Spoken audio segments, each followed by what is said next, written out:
생명 샘솟아나 눈물 골짝 지나갈 때에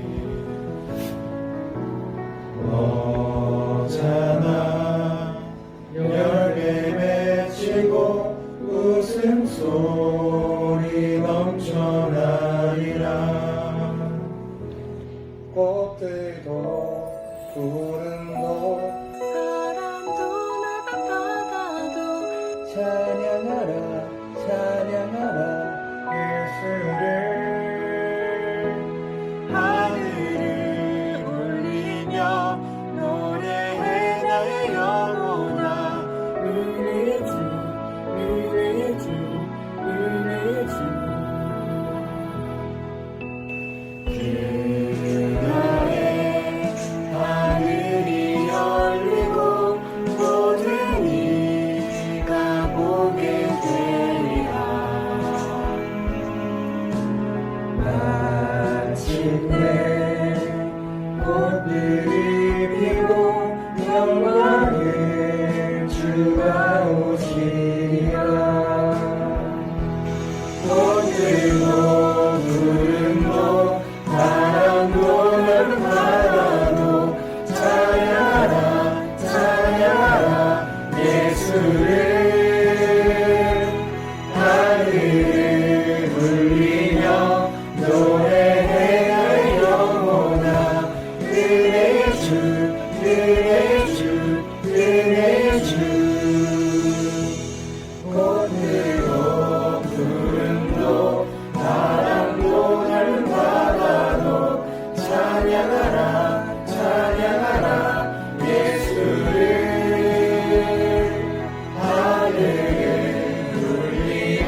of earth shall gather over on the other shore, and the roll is called up.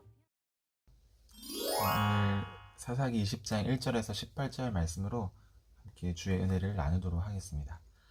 레윈이 보는 시체 토막을 본 모든 이스라엘이 충격을 받고 서서히 이제 이 사건 때문에 온 이스라엘 백성들이 모이게 됩니다.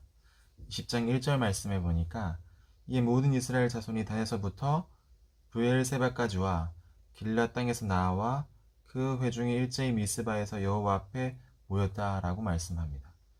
여기서 여호와 앞은 여호와의 성막이 있는 곳을 말합니다. 여기서 또한 일제히라는 말은 한 사람처럼 이스라엘 전체가 굉장히 일사불란하게 움직였다라는 것을 또한 말해줍니다. 이 사사기 전체에서 이스라엘 백성이 이렇게 함께 전쟁을 위해서 모인 것은 이번이 처음이었습니다. 이 사사기 화자는 온 이스라엘이 모였다는 것을 강조하기 위해서 최북단에 있는 단과 또 최남단에 있는 브엘세바와 요단강 동편인 길르앗을 특별히 언급합니다. 이렇게 미스바에 모인 이 400만 명, 보병만 40만 명, 400만 명이 아니라 40만 명이죠. 보병만 40만 명은 이 사사기에서 소집된 인원 중에서 가장 많은 수입니다. 사사들의 이 이야기에서 이스라엘이 이렇게 많이 모인 적은 아까도 말씀드렸지만 단 한 번도 없었습니다.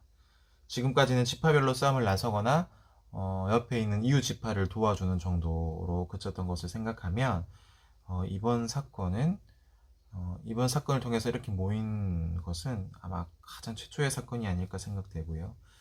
예를 들어서 이 드보라는 특별히 이 소집에 응한 지파와 불응한 지파의 명단을 남기기도 했었습니다. 또한 우리가 앞에서 살펴본 기드온 이야기와 또 입다 이야기에서는 이 전쟁에 제대로 참여하지 않은 에브라임 지파가 시비를 거는 모습도 또한 등장합니다. 더 나아가서 이 삼손의 경우는 유다 지파가 이 삼손을 잡기 위해 모인 적이 있을 뿐 전쟁을 위해서 이 이스라엘 백성들이 결집한 이야기는 한 번도 등장하지 않습니다. 그런데 오늘 이들은요, 레위인의 이 자극적이고 참혹한 메시지를 접하고 마치 한 사람처럼 마음을 같이 해서 모인다라고 말씀하고 있습니다. 그러니까 더 나아가서는 그들이 땅에서 끔찍하고 황당한 일을 겪고서야 비로소 여호와 앞에서 모였고 또 여호와 앞에서 예배드리고 그제서야 하나님의 인도하심을 구하게 되었다라는 말입니다. 그런데 이 사사기 화자가 베냐민 사람들이 이 모임의 소식을 듣기만 했다라고 3절에서 말합니다. 베냐민 사람들은 미스바 총회에 가는 소식을 전해 듣습니다. 하지만 그들은 무슨 일이 일어나고 있는지 이미 알고 있었기 때문에 어쩌면 의도적으로 이 총회에 참석 안 했다고 볼 수 있겠습니다. 미스바에 모인 이스라엘 백성은 제일 먼저 상황 파악에 나섭니다. 그런 악한 일들, 즉 사람의 시체를 토막내서 보내는 끔찍한 일이 어떻게 일어났는지를 지금 레위인에게 물어보고 있습니다. 이때 사사기 저자가 레위인을 죽은 여인의 남편이라고 부릅니다. 4절에 나오죠. 이것은 레위인이 피해자의 남편이고 또 피해자 당사자로서 그 자리에 섰다라는 것을 말해줍니다. 사사기 20장 5절과 6절에 기록된 이 진술에서는 레위인이 자신에게는 불리한 내용들은 다 감추어 버리고 또 어떤 부분은 과장해서 이야기를 합니다. 먼저는 누가 잘못했는가에 대한 문제에 대해서 레위인은 정확히 불량배들입니다 라고 대답했어야 되는데 그렇게 답하지 않고 기브아의 사람들이다 라고 답을 합니다. 그러니까 그 불량배들이 처벌을 받아야 되는 것이 아니라 기브아 주민 전체가 벌을 받아야 된다라고 지금 말하고 있는 것이죠. 둘째는 무엇이 문제인가에 대해서 이 레위인은 성폭력이 문제가 아니라 살해 위협을 받았다라고 말을 합니다. 이 개역개정에서는 죽이려 하다라는 말이 있는데 이 말을 조금 직역해서 생각해 보면 죽일 것으로 생각되었다 또는 죽일 것 같았다라는 의미입니다. 그러니까 이 사건에 관한 객관적인 설명이 아니라 이 레위인의 굉장히 주관적인 설명이 담겨 있다고 볼 수 있는 겁니다. 이런 표현을 통해서 레위인은 그 불량배들을 또는 그 기부와 사람들 전체를 성폭력이 아닌 살인의 죄로 지금 고발하고 있습니다. 이 기부와의 불량배들이 레위인의 첩을 엿보이고 또 그 결과 그녀가 죽은 것은 사실입니다. 하지만 레위인은 자신의 첩을 집 밖으로 끌어내서 지난주에 살펴본 것처럼 그들을 섬겨준 것이기 때문에 또 정신을 잃은 이 첩을 욕보이고 죽였다라고 말함으로써 자신의 잘못은 모두 숨겨버리고 모든 책임을 기부와 사람들에게 지금 돌리고 있는 것을 봅니다. 더 나아가서 이 레위인은 자신이 첩을 조각내서 사방에 보내는 이 끔찍한 행동이 기부와 사람들의 성폭력의 문제를 폭로하고 하나님의 정의를 구현한 것이다 라고 포장해서 애둘러 말하고 있습니다. 6절에서 그렇게 말하는데요. 우리말에서 음행으로 이 번역된 이 단어는요, 생각, 또 악함이라는 뜻이고, 이 악한 생각과 악행을 의미하는 이 음행을 포함한 다양한 죄들을 일컫는 말이기도 합니다. 그러니까 이 기부하에서 일어난 사건은 단순히 음행만이 문제가 아니라 폭력과 살인의 문제도 여기 포함되어져 있는 것이죠. 그래서 이 음행은 죄악이나 악행으로 번역하는 것이 더 나아 보이고, 이처럼 이 레위인은 첩의 시체 조각을 통해서 기부와 사람들의 죄악을 드러내고 정의를 실현하려 했다라고 말함으로써 자신의 어떤 정당성을 지금 주장합니다. 하지만 이것은 자신의 이 레위인의 이중성과 또 이기적인 모습을 오히려 더 여실히 드러낼 뿐이라고 말씀드릴 수 있습니다. 앞에서 말씀드렸지만 레위인의 극단적인 행동은요, 이스라엘의 이 타락한 상태를 반영하고 있습니다. 영적으로 또 도덕적인 이 감수성들을 상실한 그들은요, 이제 웬만한 자극 아니고서야 움직이려 하지 않습니다. 만일 레위인이 단순한 말로써 자신의 처지를 아마 말했다면 아마 한두 지파 정도밖에 모이지 않았으리라 생각되어집니다. 사사기 전체적으로 봤을 때도 이 적들이 쳐들어와서 동족이 큰 어려움에 직면해도 많아봤자 한 두세 파, 세 지파, 서너 지파가 모이기 쉽지가 않은데 오늘 개인의 원한을 갚아주기 위해서 이렇게 지파들이 모인다는 것은 사실은 어불성설이죠. 여기서 우리는 사사시대가 얼마나 이스라엘이 이 평범한 상식이나 하나님의 말씀이 전혀 먹히지 않는 그런 타락한 사회였음을 보여준다 할 수 있습니다. 이 증언을 다 마친 레위인이요, 이스라엘 백성에게 명령하면서 지금 당장 이 대책을 마련하라고 7절에서 말을 합니다. 마치 판사가 벳시몬에게 판결을 내리라고 말하는 것처럼 방법을 내라라고 강압적으로 지금 말하는 것처럼 보이는 건데, 이것은 곧 전쟁을 해야 되지 않겠느냐라고 지금 말하는 것과도 같습니다. 어쩌면 첩을 자신의 손으로 내어주고 또 그녀의 안위에 관해서는 아무런 관심 없는 이 레위인 사람이 이제 와서 그녀를 구실 삼아서 전쟁을 일으킬 생각을 한다는 것입니다. 그러니까 이 청중에게 전혀 신뢰감을 주지 못하는 레위인이 여기라는 말을 통해서 이스라엘 백성들을 몰아붙이는 장면이 여기서 등장하는 것이죠. 좀 더 시간적인 여유를 갖고 이성적으로 생각하면 다른 증인들을 불러서 아마 이 사건의 진상을 조사할 수도 있습니다. 하지만 무조건 레위인 자신의 말이 옳으니까 그에 따라야 한다라고 지금 주장하고 있는 겁니다. 시간이 지나서 감정이 가라앉고 이성적으로 이 사건을 조사해 보면 아마도 이 레위인의 허물이 다 드러날지 모릅니다.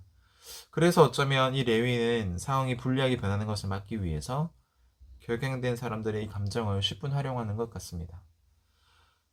이 레위는 하나님의 정의를 구하기 위해 행동하는 것처럼 포장하지만 사실은 자신의 목적을 이루기 위해서 사람들을 선동하고 있을 뿐입니다. 교회가 영적으로 어두우면 어두울수록 또 혼란스러우면 혼란스러울수록 이런 선동가들이 교회에서 일어나서 교회와 또 사회를 더 혼란스럽게 만드는 것 같습니다. 심각한 문제가 생겼을 때에 흥분된 감정으로 한두 사람의 의견에 휘둘려서 행동하기보다는 감정을 가라앉히고 차근차근 조사한 후에 행동을 시작해도 늦지 않다라는 것을 오늘 이 본문은 우리에게 말씀해 줍니다. 하나님의 정의를 실현하는 일은 결코 시간에 쫓겨서 급하게 해야 될 일이 아닌 것을 알게 되는 것이죠. 하나님은 결과도 중시하시지만 과정은 더욱 중요하게 보시는 분이시고, 하나님 당신의 계획과 일을 인간의 악함이나 더딤 때문에 포기하는 분이 결코 아니시라는 사실들을 또한 우리가 기억해야겠습니다. 하지만 이스라엘 백성은 이 레위인의 말을 덜컥 믿어버리고요. 그들의 사건의 전말에 좀 더 알아볼 생각은, 좀 더 이 상황들을 알아볼 생각은 하지 않고 흥분해서 마치 한 사람처럼 모든 지파가 모여서 이 사건에 대해서 들고 일어납니다. 이 본문에 관해서 블록이라는 신학자가 이렇게 말을 합니다. 하나님이 부르시고 권능을 주셨던 구원자 중에 그 누구도 지금까지 할 수 없었던 일을 에브라임의 알 수 없는 곳에서 온 이름 없는 레위인이 성취할 수 있다는 것이 정말 주목할 만한 일이다 라고 말하면서 지금 이 내용을 비꼬고 있습니다. 이스라엘 백성 전체의 군인 중에 10%를 제비 뽑아서 베냐민 기브아를 치기로 결정을 합니다. 그리고 그들 자신의 결심이 확고하다는 것을 보여주기 위해서 기브아를 칠 때까지 단 한 사람도 돌아가지 않겠다라고 8절에서 맹세하고 있습니다. 베냐민의 기브아라는 말은 이 기브아를 기업으로 가지고 있는 베냐민 지파의 책임을 묻고 있는 말입니다. 사사기 20장 11절에서는 또다시 이스라엘의 모든 사람이 하나같이 합심하여 그 성읍을 치려 모였더라 라고 말씀합니다. 그러니까 뭐라고 얘기할까요? 외부의 적과 맞서가지고 외부의 적과 싸우는 이 상황에서 이런저런 갈등을 일으키던 이스라엘 동족을 치기 위해서 이 모든 이스라엘 백성들이 한 마음으로 이렇게 모이는 모습이 굉장히 아이러니하게 보여지기도 합니다. 기브아를 치기에 앞서서 이스라엘 군대는요, 일단 베냐민의 모든 사람에게 전가를 보내서 이 기브아의 악행을 설명하면서 기브아의 불량배를 넘기라라고 말을 합니다. 그들은 분명히 죄를 저지른 사람으로서 합당한 처벌을 받아야 하는 자들이 맞습니다. 하지만 베냐민 지파는 이 마땅하지 않을 수용하지 않고요, 오히려 기브아에 모여서 싸움을 준비합니다. 이 사사기 화자는 베냐민 지파가 그들의 형제 이스라엘의 말을 듣지 않았다라고 표현하면서 그들의 판단을 비난하고 있는 것을 볼 수 있습니다. 그들은 형제이자 결코 서로 싸울 대상이 아니었기 때문이죠. 그래서 사사기 20장 15절에서 베냐민 지파의 전략을 설명하고 있습니다. 15절과 16절을 한번 우리 읽어보겠습니다. 그때에 그 성읍들로부터 나온 베냐민 자손의 수는 칼을 빼는 자가 모두 26,000명이요 그 외에 기브아 주민 중 택한 자가 700명인데 이 모든 백성 중에서 택한 700명은 다 왼손잡이라 물매로 돌을 던지면 조금도 틀림없는 자들이더라 라고 말씀합니다. 여기서 왼손잡이는 우리가 앞에 살펴봤던 에훗을 떠오르게 하는데요. 이 왼손잡이들은 매우 용맹스럽고 유능한 군사임을 말하는 것입니다. 이런 자신감 때문인지 베냐민 지파는 사과와 회개 대신에 전쟁을 하려고 준비를 합니다.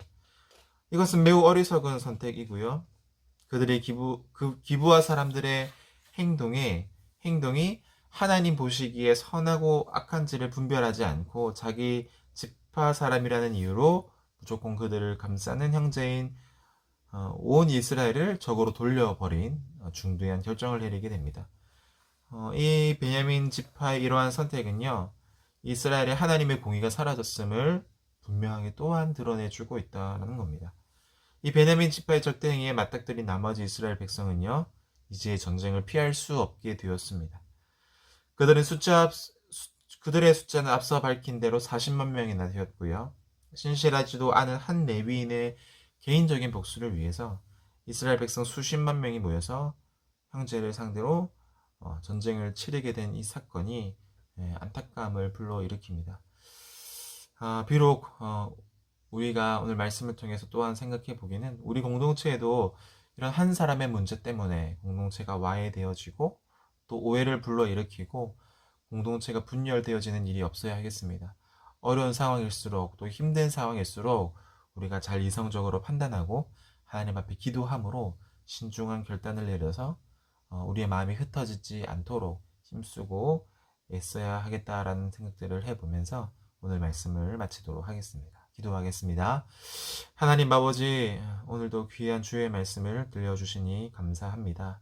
한 레위인의 개인적인 문제를 해결하기 위해서 이스라엘의 모든 지파가 동원되어지고 또 이 베냐민 지파는 기브아 사람들의 잘못을 인정하지 않은 채 같은 성읍에 사는 존재이기에 더 감사 주어야 한다 생각해서 오늘의 이 큰 문제가 다시금 시작되려 합니다. 하나님, 이런 일이 비단 우리 공동체에 왜 없겠습니까? 우리 교회에 왜 없겠습니까? 또 우리의 가정과 우리 개인의 삶 가운데 이런 일이 왜 없겠습니까?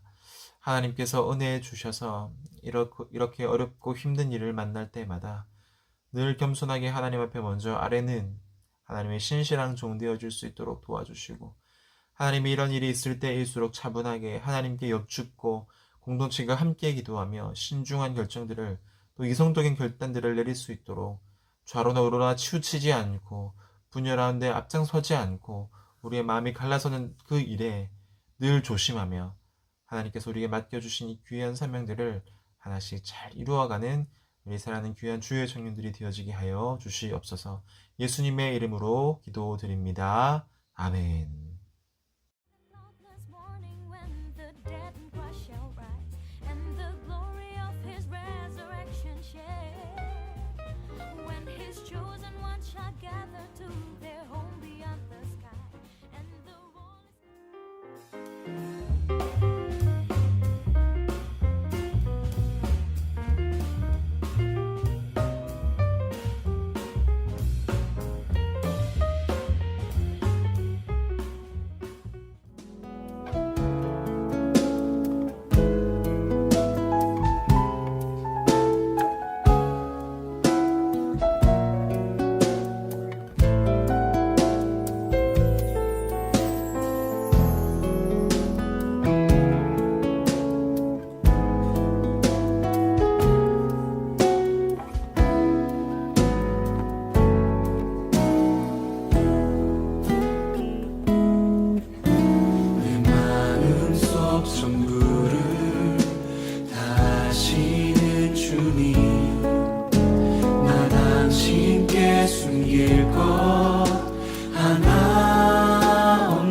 주 내 맘에